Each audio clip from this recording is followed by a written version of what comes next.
नमस्कार दोस्तों, मैं हूं प्रकाश पांडे।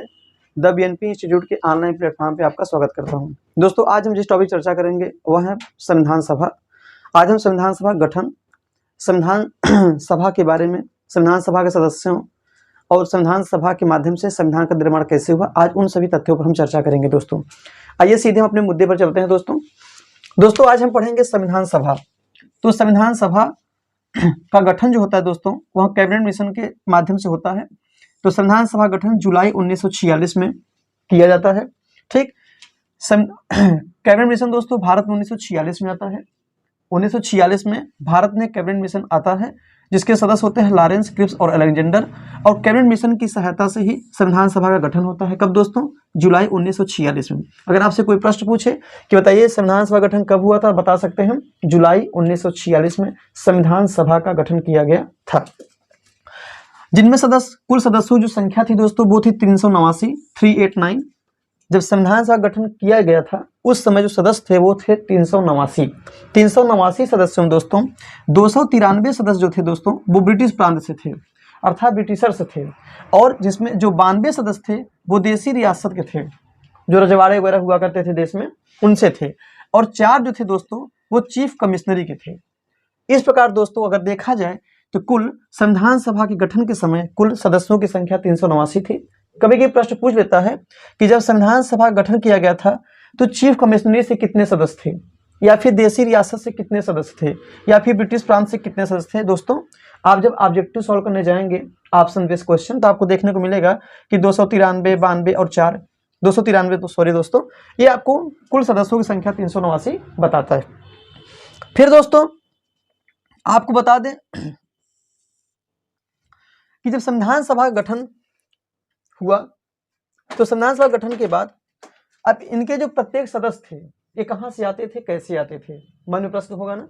तो दोस्तों 10 लाख जनता पर एक सदस्य को शामिल किया गया था संविधान सभा में। मतलब 10 लाख जनता पर एक सदस्य कौन होते थे? संविधान सभा के सदस्य होते थे। तो 10 लाख जनता पर संविधान सभा के एक सदस्यों को लिया जाता था। 3 संप्रदायों की बात करता था। जब संविधान सभा गठन हुआ था उस समय हमारे पास 3 संप्रदाय के लोग, 3 संप्रदाय उपस्थित थे, अर्थात 3 संप्रदाय अधिक प्रभावित थे, मुस्लिम, सिख और सामान्य। मुस्लिम था, सिख समुदाय था और सामान्य वर्ग के लोग थे। सामान्य में कौन आते हैं दोस्तों? तो अगर सामान्य की हम बात करें दोस्तों तो मुस्लिम और सिख को छोड़ दिया जाए तो जितने बचते हैं सब के सब सामान्य वर्ग के हो जाते थे। अर्थात सामान्य वर्ग के समुदाय वे हैं जिसमें मुस्लिम और सिख को शामिल नहीं किया गया है।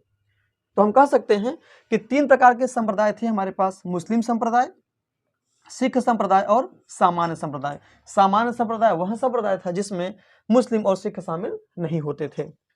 दोस्तों उस समय 2 पार्टी हमारे पास थी जब संविधान सभा गठन किया गया था कैबिनेट मिशन के माध्यम से। तो उसमें हमारे पास 2 पार्टी थी, पहला था कांग्रेस, दूसरा था मुस्लिम लीग। कांग्रेस, चूंकि उस समय दोस्तों जो चुनाव हुआ था वह 296 सीट पर हुआ था, और जब 296 सीट पर चुनाव होता है तो उस 296 सीट में दोस्तों सबसे ज्यादा सीट कांग्रेस को मिलती है, 208 सीट। 296 सीट दोस्तों 208 सीट कांग्रेस को प्राप्त होता है। फिर से रिकॉल करते हैं, 2 पार्टी थी, कांग्रेस, मुस्लिम लीग। 296 सीट पर चुनाव होता है। 296 जब सीट पर चुनाव होता है दोस्तों तो हम देखते क्या है कि कांग्रेस सबसे बड़ी पार्टी के रूप में उभर कर आती है, अर्थात सबसे ज्यादा बहुमत जो होती है वो कांग्रेस के पास होती है। कितनी सीट दोस्तों? 208 सीट। 208 सीट के साथ कांग्रेस प्रथम स्थान पे हो जाता है। 73 सीट, 296 सीट में दोस्तों देखा जाए तो 273 सीट मुस्लिम लीग को प्राप्त होता है। उसके बाद 15 सीट जो बचता है दोस्तों वह अन्य पार्टी, जो छोटी मोटी जो लोग लड़के आते हैं, उनको प्राप्त होता है। इस प्रकार से दोस्तों हम देखते हैं कि कुल 296 सीटों पर चुनाव होता है, जिसमें 208 कांग्रेस से, 73 मुस्लिम लीग से और 15 अन्य सदस्यों के रूप में देखने को मिलता है। दोस्तों यह जो चुनाव हुआ था, ये चुनाव हुआ था जुलाई अगस्त 1946 में। जुलाई अगस्त 1946 में इस चुनाव को संपन्न किया जाता है। चुनाव कराने के पीछे दोस्तों कारण था जिससे कि अराजकता, जो अराजक व्यवस्था है, अराजक व्यवस्था उत्पन्न हो जाए, अर्थात अराजक व्यवस्था की स्थिति उत्पन्न ना हो जाए।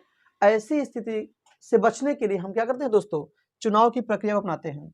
क्योंकि जब अराजकता फैल जाएगा, अराजक तत्व आ जाएंगे हमारे बीच में, तो हम क्या करेंगे, हम परेशान हो जाएंगे और कोई भी जो हम लक्ष्य बनाकर चल रहे हैं चुनावी प्रक्रिया के दौरान वो हम हासिल नहीं कर पाएंगे।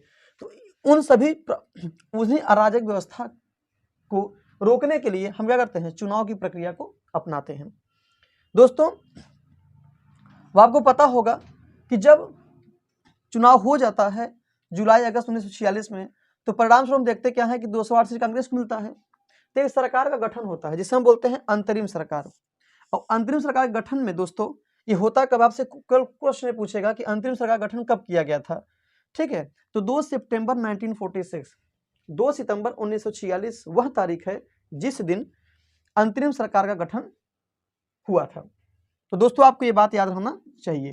चुनाव कराने के पीछे दोस्तों कारण क्या था, अराजक व्यवस्था उत्पन्न ना हो सके, इसके लिए हम क्या करते हैं दोस्तों, चुनाव कराते हैं। ठीक दोस्तों, ये थी कुछ बेसिक टॉपिक। जब दोस्तों संविधान सभा गठन हो जाता है तो कुछ बैठकें भी संपन्न होती हैं, पहली बैठक, दूसरी बैठक, तीसरी बैठक, अंतिम बैठक। उन बैठकों के माध्यम से हम किस चीज को प्राप्त करते हैं, संविधान के निर्माण की प्रक्रिया के संदर्भ में, आइए हम उनकी बात करते हैं। दोस्तों जो संविधान सभा की जो पहली बैठक होती है वो होती है 9 दिसंबर 1946 को। 9 दिसंबर 1946 को संविधान सभा की पहली बैठक संपन्न होती है जिसमें अस्थायी अध्यक्ष के रूप में डॉक्टर सच्चिदानंद सिन्हा को बनाया जाता है। क्या, अस्थायी अध्यक्ष। तो अस्थायी अध्यक्ष के रूप में कौन, किसे चुना जाता है, डॉक्टर सच्चिदानंद सिन्हा को। यह एक बुजुर्ग सदस्य के रूप में भी थे, एक बुजुर्ग व्यक्ति के रूप में थे, तो इन्हें क्या बनाया गया दोस्तों, अस्थायी अध्यक्ष। पहली बैठक 9 दिसंबर 1946 को संपन्न होती है, 9 दिसंबर 1946, जिस दिन डॉक्टर सच्चिदानंद सिन्हा को अस्थायी अध्यक्ष के रूप में नियुक्त किया जाता है या चुना जाता है। उसके बाद दोस्तों 2 दिन बाद दूसरी बैठक, 2 दिन बाद दूसरी बैठक होती है 11 दिसंबर 1946। 11 दिसंबर 1946 वह तारीख है जिस दिन डॉक्टर राजेंद्र प्रसाद को स्थायी अध्यक्ष नियुक्त किया जाता है। अर्थात स्थायी अध्यक्ष के रूप में डॉक्टर राजेंद्र प्रसाद जी को 11 दिसंबर 1946 तारीख पर क्या होता है, स्थायी अध्यक्ष बनाया जाता है। किस सभा बैठक में, संविधान सभा की दूसरी बैठक में। दोस्तों संविधान सभा की तीसरी बैठक में 2 दिन बाद फिर पुनः तीसरी बैठक संपन्न होती है 13 दिसंबर 1946 को। तो संविधान सभा की तीसरी बैठक 13 दिसंबर 1946 को संपन्न होती है जिस दिन पंडित जवाहरलाल नेहरू के द्वारा एक उद्देश्य प्रस्ताव प्रस्तुत किया जाता है संविधान सभा में, जिसे क्या दोस्तों 13 दिसंबर 1946 को पंडित जवाहरलाल नेहरू द्वारा एक उद्देश्य प्रस्ताव प्रस्तुत किया जाता है संविधान सभा की तीसरी बैठक में, और जिसे 22 जनवरी 1947 को पारित करके बाद में प्रस्तावना का रूप दे दिया जाता है, जिसे हम बाद में चलकर प्रस्तावना कहते हैं, उद्देशिका कहते हैं, प्रियम्बुल कहते हैं। वह यही उद्देशिका प्रस्तावना है जिसे जवाहरलाल नेहरू ने 13 दिसंबर 1946 को संविधान सभा में प्रस्तुत किया था और 22 जनवरी 1947 को उसे पारित किया गया और बाद में चलकर यहाँ भारत के संविधान के रूप में, संविधान में प्रस्तावना या उद्देशिका के रूप में जाना गया। दोस्तों अब हम बात करते हैं जब हमारी संविधान सभा के माध्यम से हमने देखा क्या कि उनका गठन कैसे हुआ, बैठक, पहले बैठक, दूसरे बैठक, तीसरे बैठक में क्या क्या हुआ। फिर दोस्तों संविधान का जब निर्माण, चूंकि हमको अपना स्वयं का संविधान चाहिए था जिसके लिए हम प्रयास कर रहे हैं, तो जब दोस्तों हमने क्या किया, संविधान निर्माण के क्रम में जब हमने संविधान का निर्माण करना चाहा तो संविधान ऐसे तो बन नहीं जाता, किसी दिशा संविधान ऐसे तो बना नहीं होगा, उसके लिए कुछ न कुछ समितियां बनाई होंगी, कुछ न कुछ लोग नियुक्त किए गए होंगे, कुछ न कुछ लोग, कुछ संविधानविद होंगे, कुछ विशेषज्ञ होंगे, कुछ वकील वर्ग के लोग होंगे, कुछ राजनीतिज्ञ लोग होंगे, कुछ सामाजिक लोग होंगे। सब लोगों ने मिलकर एक संविधान को बनाने की प्रक्रिया शुरू कर दी कि हमारे भारत, मतलब जब हम स्वतंत्र होंगे या हमारा स्वयं का संविधान होगा तो वो उस संविधान में कुछ नियम और कानून होने चाहिए। तो उसी नियम कानून को एक जगह इकट्ठे करने के लिए हम सब ने क्या किया, मिलकर प्रयास किए। हम सब अर्थात उस समय के लोग जिन्होंने भारतीय संविधान को निर्मित किया। तो दोस्तों कुछ समितियां बनाई गई संविधान निर्माण क्रम में, कुल 13 समितियां बनाई गई थी, लेकिन हम कुछ समितियों को जानने का प्रयास करें जो प्रमुख हैं, जो हमारे परीक्षा में पूछता है। दोस्तों जो सलाहकारी समिति है, एक सलाहकारी समिति का निर्माण होता है, ये कानून सलाहकार थे, मतलब कानूनी सलाहकारी इनको कह सकते हैं हम। BN राव को कानूनी सलाहकार के रूप में नियुक्त किया जाता है। सलाहकारी समिति का अध्यक्ष BN राव को बनाया जाता है। अर्थात BN राव जो हैं वह एक प्रकार की सलाहकारी समिति थे। संविधान का निर्माण कैसे होगा, कानून का निर्माण कैसे होगा, कानून कैसे बनेगा, इन सब मुद्दों पर क्या करते थे, सलाह दिया करते थे। तो इन्हें एक समिति का निर्माण होता है, सलाहकारी समिति, जिसका अध्यक्ष BN राव को बनाया जाता है। फिर दोस्तों एक समिति आती है प्रारूप समिति, आप बोलते हैं ड्राफ्टिंग कमेटी। जो प्रारूप समिति दोस्तों, इसके अध्यक्ष डॉक्टर भीमराव अंबेडकर होते हैं। इसमें भीमराव अंबेडकर की अध्यक्षता में एक प्रारूप समिति का गठन किया जाता है। आपसे क्वेश्चन पूछेगा बस केवल कि प्रारूप समिति का गठन किसने किया या प्रारूप समिति का अध्यक्ष कौन है। तो प्रारूप समिति के जो अध्यक्ष है वो डॉक्टर भीमराव अंबेडकर हैं। उनके साथ दोस्तों 7 अन्य सदस्य भी हैं। ठीक दोस्तों, जो 7 सदस्य की अंबेडकर जी को लेकर अय्यर, आयंगर, मुंशी, खेतान, मित्र और सादुल्लाह, ये 6 सदस्य और थे जो ड्राफ्टिंग कमेटी क्या थे, अध्यक्ष थे, सदस्य थे। प्रारूप समिति के अध्यक्ष कौन थे, डॉक्टर भीमराव अंबेडकर। अन्य सदस्य कौन थे, कुल 7 सदस्य थे प्रारूप समिति में अंबेडकर जी को लेके, अय्यर, आयंगर, मुंशी, खेतान, मित्र, सादुल्लाह। अय्यर, आयंगर, मुंशी, खेतान, मित्र, सादुल्लाह और भीमराव अंबेडकर, ये भी 7 सदस्य थे जिन्होंने प्रारूप समिति के समय क्या थे, प्रारूप समिति के सदस्य थे। दोस्तों उसके बाद हम बात करते हैं कुछ और समितियों की। एक समिति थी दोस्तों संचालन समिति, संचालन समिति, और दूसरा था दोस्तों प्रक्रिया नियम समिति, और तीसरा था तदर्थ झंडा समिति। बहुत समितियां बनाई गई थी। तो संचालन समिति, प्रक्रिया समिति या प्रक्रिया नियम समिति या तदर्थ झंडा समिति, इन तीनों समिति के जो अध्यक्ष थे वो थे डॉक्टर राजेंद्र प्रसाद। डॉक्टर राजेंद्र प्रसाद जो कि भारत के प्रथम राष्ट्रपति थे। 24 जनवरी 1950 को ये भारत के पहले राष्ट्रपति रूप में चुने गए थे। तो डॉक्टर राजेंद्र प्रसाद जिन समितियों की अध्यक्षता किए थे उसमें कुछ निम्न है: संचालन समिति, प्रक्रिया नियम समिति, तदर्थ झंडा समिति की अध्यक्षता किसने की दोस्तों, डॉक्टर राजेंद्र प्रसाद ने किया था। फिर दोस्तों पंडित जवाहरलाल नेहरू जो कि भारत के प्रथम प्रधानमंत्री थे, इनके द्वारा भी कुछ समितियों का गठन किया जाता है जिनकी अध्यक्षता पंडित जवाहरलाल नेहरू जी करते हैं। राज्यों के लिए जो समिति बना था उस समय, उसकी अध्यक्षता संघ शक्ति समिति की अध्यक्षता और संघीय संविधान समिति की अध्यक्षता किसने की दोस्तों, तो कौन कौन सी, राज्यों के लिए समिति, संघ शक्ति समिति, संघीय संविधान समिति। दोस्तों नाम सुन लीजिए, राज्यों के लिए समिति, संघ शक्ति समिति और संघीय संविधान समिति के जो अध्यक्ष थे वो थे पंडित जवाहरलाल नेहरू। फिर दोस्तों बात करते हैं कुछ और समितियों की। सरदार वल्लभ भाई पटेल की अध्यक्षता में प्रांतीय संविधान समिति, मूल अधिकार समिति, अल्पसंख्यक या जनजातीय समिति का गठन किया जाता है।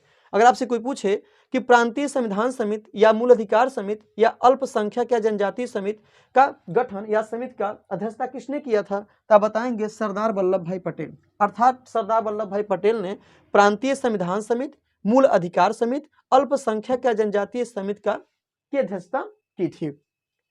तो दोस्तों ये कुछ समितियां थी जो हमारे परीक्षाओं में हमारी परीक्षाओं में देखने को मिलते हैं।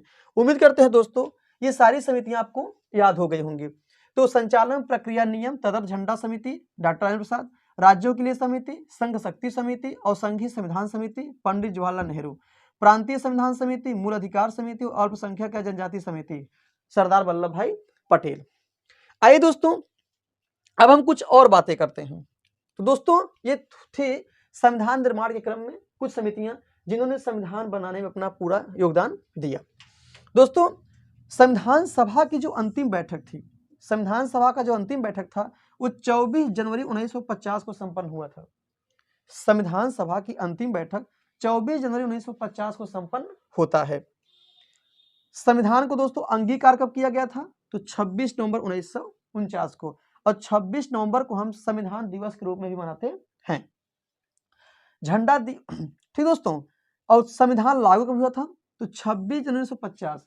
26 जनवरी 1950 वह तारीख है जिस दिन संविधान को लागू किया गया, और 26 नवंबर 1949 वह तारीख है जिस दिन संविधान को अंगीकार किया गया। दोस्तों 15 अगस्त 1947 को हम भारत की स्वतंत्रता दिवस के रूप में मनाते हैं। इससे पहले एक स्टेटमेंट आपको मैं बताना चाहूंगा, वो है, नोट आप इसको कर लीजिएगा, कि प्रथम स्वतंत्रता दिवस कब मनाया गया था भारत के संदर्भ में। अगर हम पूछें कि भारत की प्रथम स्वतंत्रता दिवस कब मनाया गया था दोस्तों, तो वो था 26 जनवरी 1930। 26 जनवरी 1930 वह तारीख है जिस दिन भारत में प्रथम स्वतंत्रता दिवस के रूप में मनाया गया। उसके बाद जिसे हम बोलते हैं 15 अगस्त 1947 दोस्तों, यह स्वतंत्रता दिवस तो है, लेकिन भारत का प्रथम स्वतंत्रता दिवस नहीं है। प्रथम स्वतंत्रता दिवस हम कह सकते हैं कि 26 जनवरी 1930 है, जब हम अपनी स्वाधीनता को लेकर लड़ाई कर रहे थे। ठीक है, फिर दोस्तों हम बात करते हैं कि संविधान जब इतनी सारी प्रक्रियाएं हो गई, संपन्न हो गई, तो उस दौरान संविधान में क्या क्या हुआ होगा संविधान सभा में, संविधान को निर्मित करने में। दोस्तों जब संविधान बनना शुरू हुआ, तो जब बनकर तैयार हो गया, तो उस समय हमने देखा क्या कि 2 वर्ष 11 माह 18 दिन का समय पूरा लगता है संविधान को, हमारे भारतीय संविधान को बनने में। जब हमने क्या देखा कि जब सारी समितियों ने संविधान के निर्माण क्रम में अपना अपना विचार दिया, अपने विचारों का आदान प्रदान किया, जो भी जहां से जो चीज इकट्ठा कर सके कि ये नियम कानून, तो हमें देखते हैं कि इस प्रकार से देखा जाए तो 2 वर्ष 11 माह 18 दिन का समय लगता है भारत के संविधान को बनने में। अब दोस्तों जब 2 वर्ष 11 माह 18 दिन समय लगा, तो उसके पीछे बहुत से कारण होंगे। अब इतना समय लगा है तो जरूर इसके पीछे कुछ न कुछ प्रयास किए गए होंगे। तो दोस्तों आइए देखते हैं, जब 2 वर्ष 11 माह 18 दिन का जब समय लगा, तो उस समय में के बीच कुल 11 बैठक संपन्न होती है। अर्थात संविधान को बनने के लिए हमारे संविधानविदों के द्वारा या कानूनविदों के द्वारा, या फिर अन्य जो संचालन करता था, जो भी लोग थे, उनके माध्यम से कुल 11 बैठक संपन्न होती है संविधान निर्माण की प्रक्रिया को लेकर।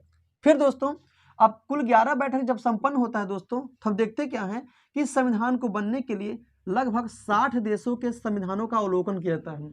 अर्थात जब हम क्या देखते हैं कि लगभग 60 देशों के संविधानों का हम अवलोकन करते हैं। अवलोकन करने के बाद हम अपने संविधान का निर्माण करते हैं दोस्तों।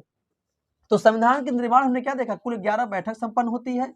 11 बैठक में निर्णय, मतलब हम देखते हैं ये कि जो 2 वर्ष 11 माह 18 दिन लगा, उसके पीछे क्या क्या कारण था। तो पहला तो ये था 11 बैठक संपन्न हुआ। दूसरा, लगभग 60 देशों के संविधानों का हम क्या करते हैं, अवलोकन करते हैं, मूल्यांकन करते हैं कि हमें कहाँ से क्या स्वीकार करना है और किस रूप में करना है।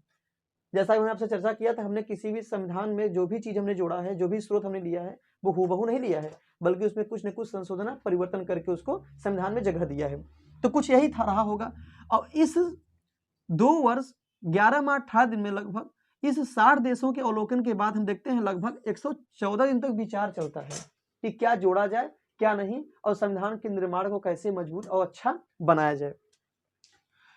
इस प्रकार दोस्तों 114 दिन तक विचार चलता है। विचार चलने के बाद कभी कभी दोस्तों हमसे क्वेश्चन पूछता है कि जो संविधान हमारा बनकर तैयार हुआ है 2 वर्ष 11 18 दिन में, कुल कितने रुपए खर्च हुए होंगे। कहीं कहीं दोस्तों 66 लाख भी देता है, 64 लाख, 70 लाख। आपको केवल ये जानना है कि 64 लाख रुपए, मोटा मोटा लगभग 64 लाख रुपए खर्च हुआ था पूरे संविधान को बनने में। अर्थात 2 वर्ष 11 माह 18 दिन में जो संविधान हमारा बनकर तैयार हुआ, उसमें कुल जो खर्च आया था दोस्तों लगभग 64 लाख रुपए खर्च आया था। बहुत सी छोटी अन्य किताबों आपको देखने को मिल जाएगा। दोस्तों संविधान को पारित किया गया, तो कुछ सदस्य होंगे, तो उन 284 सदस्यों ने हस्ताक्षर करके क्या किया, संविधान को पारित कर दिया। तो क्वेश्चन वो दोस्तों बनता है कि वो कुल कितने सदस्य थे जिन्होंने हस्ताक्षर किया था संविधान को निर्मित करने में। तो संविधान को निर्मित और पारित करने में कुल 284 सदस्यों ने हस्ताक्षर किया था। दोस्तों 299 सदस्य जो थे वो भाग लिए थे विभाजन के पश्चात। जब भारत का विभाजन होता है, भारत के विभाजन के बाद हम देखते क्या है कि 299 सदस्य क्या होते हैं, भाग लेते हैं। 299 सदस्य क्या करते हैं दोस्तों, भाग लेते हैं। अब दोस्तों एक प्रश्न और हमारे मन में आता होगा कि इनका चुनाव किस आधार पर किया गया होगा। तो दोस्तों इन सदस्यों का जो चुनाव हुआ था वो मनोनयन के आधार पर हुआ था, क्योंकि उसमें कोई चुनाव की प्रक्रिया हमारे पास नहीं थी, कोई चुनावी प्रावधान हमारे पास नहीं था जिससे हम चुनाव संपन्न करा सकें। तो हमने जिन सदस्यों को चुना था वो मनोनयन के आधार पर चुने जाते थे।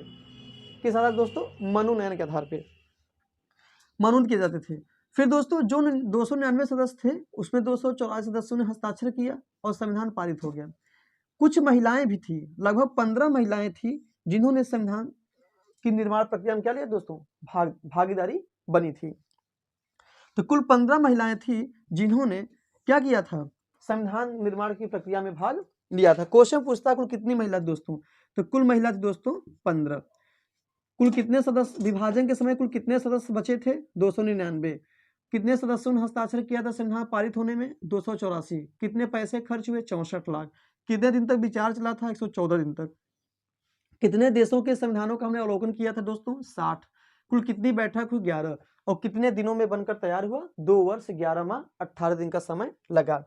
अब दोस्तों कई क्वेश्चन पूछता है कि जो भीमराव अंबेडकर थे वो किस राज्य का प्रतिनिधित्व किया करते थे, या किस राज्य के प्रतिनिधि थे वो। तो दोस्तों आपको याद रहना चाहिए, एक राज्य था उस समय का बंगाल राज्य। तो जो डॉक्टर भीमराव अंबेडकर थे वह बंगाल राज्य का प्रतिनिधित्व किया करते थे, अर्थात जो प्रतिनिधि के रूप में वो आए थे या चुनकर आए थे या मनोनीत होकर आए थे, वो राज्य था बंगाल राज्य। तो अगर आपसे कई प्रश्न पूछे कि भीमराव अंबेडकर किस राज्य से थे या किस राज्य का प्रतिनिधित्व करते थे, तो आप कह सकते हैं बंगाल राज्य, जिसे आज बोलते हैं वर्तमान का कलकत्ता। ठीक दोस्तों, तो इस प्रकार का दोस्तों देखा जाए तो जो भारत का संविधान है उसमें मूल संविधान में, मतलब जिसमें ना तो संशोधन हुआ हो ना तो परिवर्तन हुआ हो, उस संविधान में कुल 395 अनुच्छेद, 8 अनुसूचियां और 22 भाग थी। अर्थात जब सारी प्रक्रियाएं संपन्न हो गई, संविधान का निर्माण हो गया, हमने देखा क्या कि जब हमारा संविधान बनकर तैयार हो गया तो कुल 395 अनुच्छेद, 8 अनुसूचियां और 22 भाग थी। वर्तमान संदर्भ में देखा जाए दोस्तों तो लगभग 444 अनुच्छेद हैं, हो सकता है बढ़े भी हों, 26 भाग हैं, 22 भाग मूल संविधान में अ ब स करके कुछ जोड़े गए हैं जिसको हम 26 मान के चल रहे हैं, मूल रूप से 22 ही हैं। और 12 अनुसूचियां हैं जो कि मूल में 8 थी और वर्तमान में कितनी हो गई दोस्तों, 12। तो इस प्रकार से हमने देखा क्या कि संविधान का निर्माण संविधान सभा के माध्यम से संविधान का निर्माण होता है। फिर दोस्तों आपको एक बात और बता दें कि बहुत से ऐसे आलोचक भी हैं जो संविधान सभा की आलोचना करते हैं। संविधान सभा की आलोचना करने के पीछे कारण का क्या रहा होगा, आइए हम उनके आलोचनाओं को सुनते हैं और समझते हैं और सीखते हैं। कुछ आलोचक थे जो संविधान सभा की आलोचना करते हैं। एक नाम था ऑस्टिन। ऑस्टिन एक व्यक्ति थे। ऑस्टिन कहते हैं कि जो संविधान सभा है वह कांग्रेस थी और कांग्रेस क्या है, भारत है। उनका कहना था कि कांग्रेसी मतलब एक ही दल था, बहुमत में एक ही दल था जो सबसे बड़ी दल के रूप में था। उनका कहना था कि जो संविधान सभा है वही कांग्रेस थी और कांग्रेस ही क्या है दोस्तों, भारत है, ऐसा ऑस्टिन का मानना था। वही इस रूप में आलोचना करते हैं कि संविधान सभा कांग्रेस थी और कांग्रेस भारत। फिर दोस्तों एक विस्काउंट करके आते हैं। विस्काउंट जी कहते हैं कि जो संविधान सभा के सदस्य थे उसमें हिंदुओं का क्या था, हिंदुओं का प्रभुत्व था, अर्थात हिंदुओं का बोलबाला था।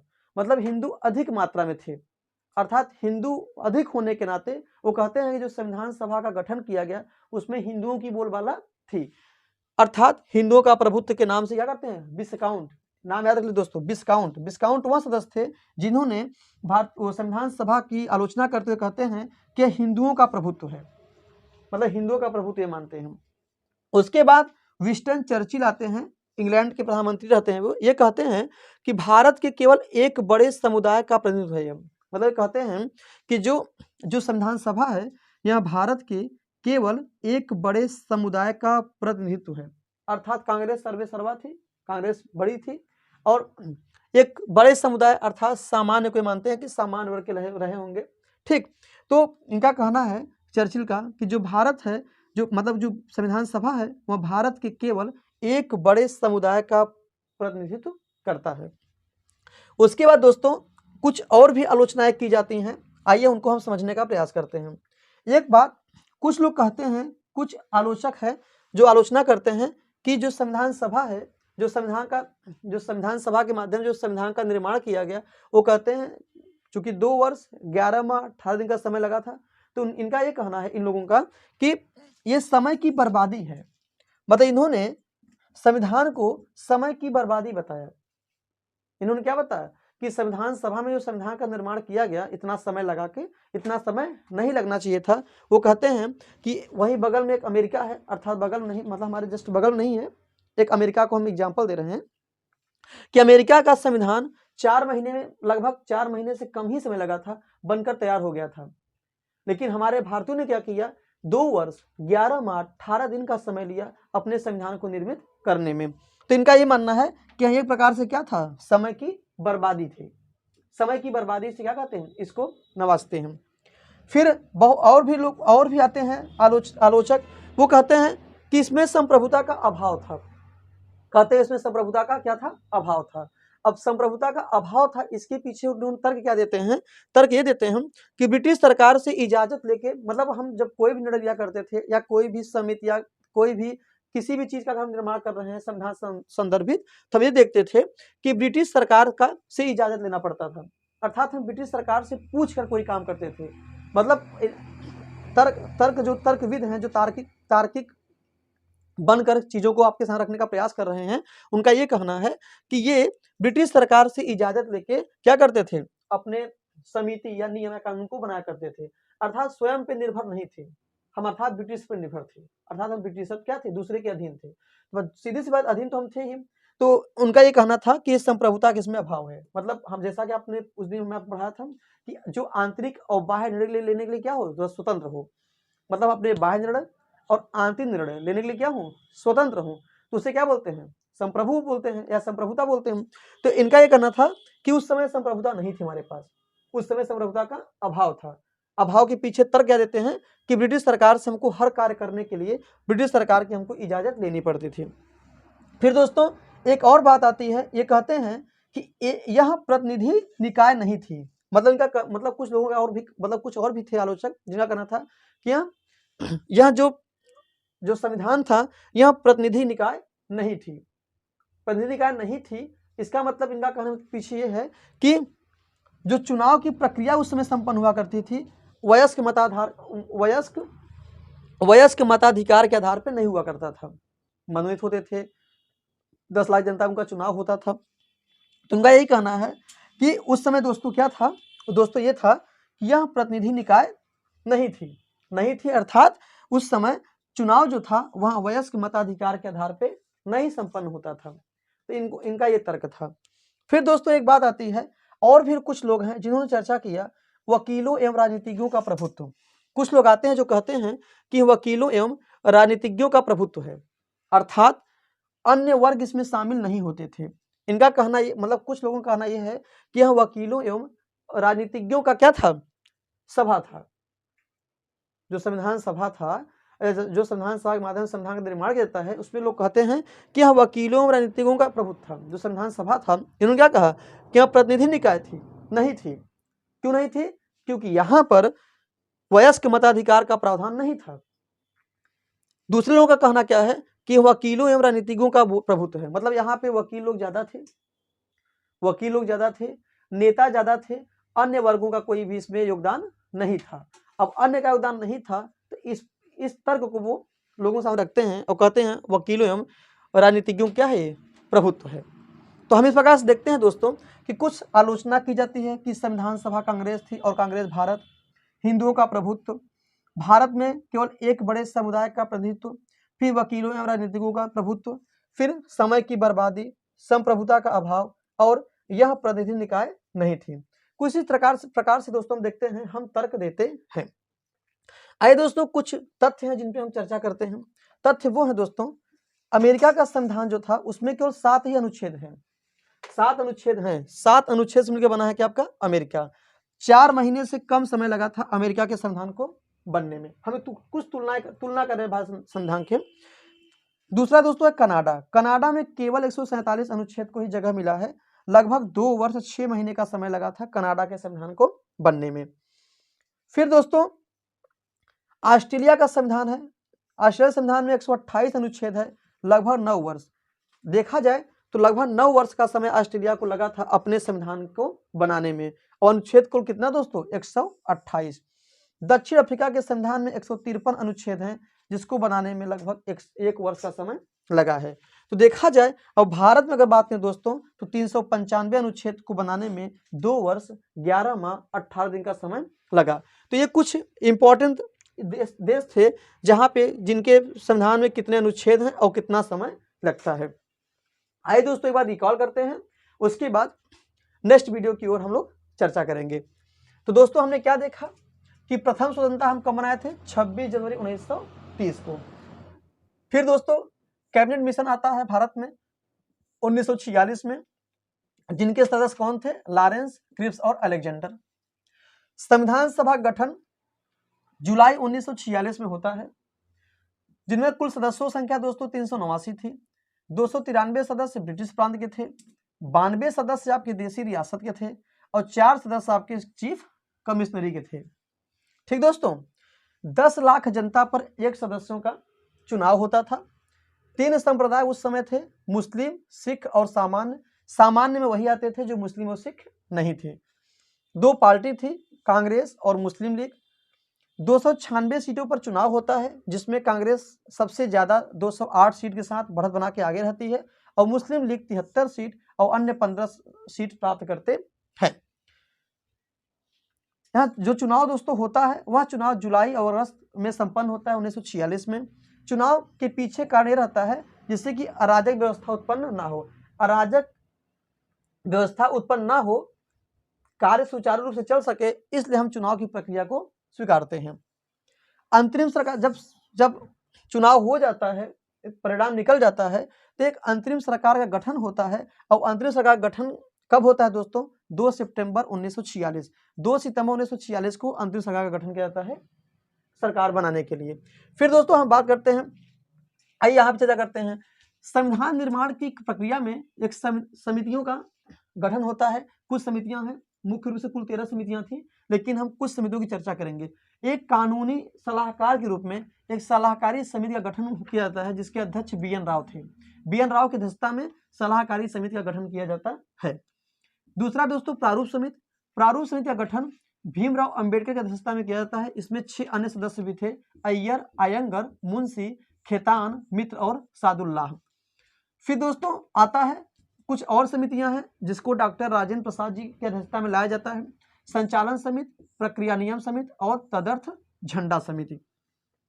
फिर दोस्तों कुछ और भी समितियां हैं जिनको पंडित जवाहरलाल नेहरू के द्वारा लाया जाता है। ये भारत के प्रथम राष्ट्रपति थे, ये भारत के प्रथम प्रधानमंत्री थे। राज्यों के लिए समिति, संघ शक्ति समिति और संघीय संविधान समिति की अध्यक्षता कौन करता है दोस्तों? पंडित जवाहरलाल नेहरू। फिर सरदार वल्लभ भाई पटेल जो कि गृह मंत्री थे उस समय के, इनके माध्यम से लाया जाता है आपका प्रांतीय संविधान समिति, मूल अधिकार समिति और अल्पसंख्यक जनजातीय समिति का गठन सरदार वल्लभ भाई पटेल के द्वारा किया जाता है। फिर दोस्तों संविधान सभा की 3 बैठक संपन्न होती है। पहली बैठक 9 दिसंबर 1946 अस्थायी अध्यक्ष के रूप में डॉक्टर सना सिन्हा को चुना जाता है। दूसरी बैठक 11 दिसंबर 1946 को संपन्न होती है, जिसकी अध्यक्षता करते हैं कौन? डॉक्टर अहमद, अस्थायी अध्यक्ष और स्थायी अध्यक्ष। तीसरी बैठक 13 दिसंबर 1946 से संपन्न होती है। पंडित जवाहरलाल नेहरू एक उद्देश्य प्रस्ताव प्रस्तुत करते हैं, कहाँ दोस्तों? संविधान सभा में। 22 जनवरी 1947 को इसे पारित किया जाता है और बाद में यही हमारे भारत के संविधान का प्रस्तावना बन जाता है। फिर दोस्तों हमने क्या देखा कि संविधान सभा की जो अंतिम बैठक है वह 24 जनवरी 1950 को संपन्न होती है। संविधान सभा को अंगीकार कब किया गया? 26 नवंबर 1949 को। और संविधान लागू कब किया गया? 26 जनवरी 1950 को। और स्वतंत्रता दिवस के रूप में हम 15 अगस्त 1947 के रूप में देख सकते हैं। और दोस्तों फिर आइए हम चर्चा करते हैं कि संविधान बनकर जब 2 वर्ष 11 माह 18 दिन संविधान बनकर तैयार होता है, इस संविधान को बनने में कुल 11 बैठकें संपन्न होती हैं। 60 देशों के संविधानों से इसका अवलोकन करके हम इस संविधान को बनाने का प्रयास करते हैं। इससे 14 दिन तक इस पर विचार चलता है। कुल 64 लाख रुपए खर्च आता है और 284 सदस्यों ने हस्ताक्षर कर इसको पारित करने में सहयोग देते हैं।